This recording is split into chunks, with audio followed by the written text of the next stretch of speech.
Camille de Toledo, l'inquiétude d'être au monde.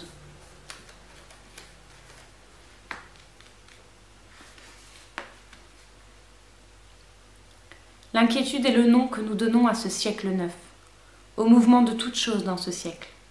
Paysage, ville, enfant. Voyez comme plus rien ne demeure, tout bouge et flue. Paysage, ville, enfant. L'inquiétude est entrée dans le corps du Père qui attend son Fils, comme elle s'est glissée un jour dans le corps des choses. C'était hier, c'est aujourd'hui. Et ce sera plus encore demain. Inquiétude de l'espèce, des espèces et de la terre que l'on croyait s'y poser, qui ne cesse de se manifester sous un jour de colère, au point qu'on la croirait froissée ou en révolte. À quel moment avons-nous cessé d'être en paix? Et que faire maintenant que nous en sommes là?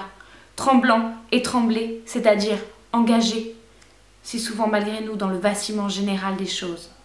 Et aussi cette question, que faire des peurs qu'élève en nous l'inquiétude, de ce qui jadis était stable, immobile?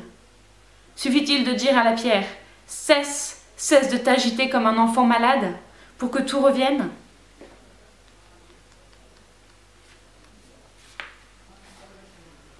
Le silence des bourreaux d'abord, puis la mémoire, la parole, et avec elle, l'esprit qui tente de cerner, de saisir, faire de l'effroi une phrase, puis un chapitre.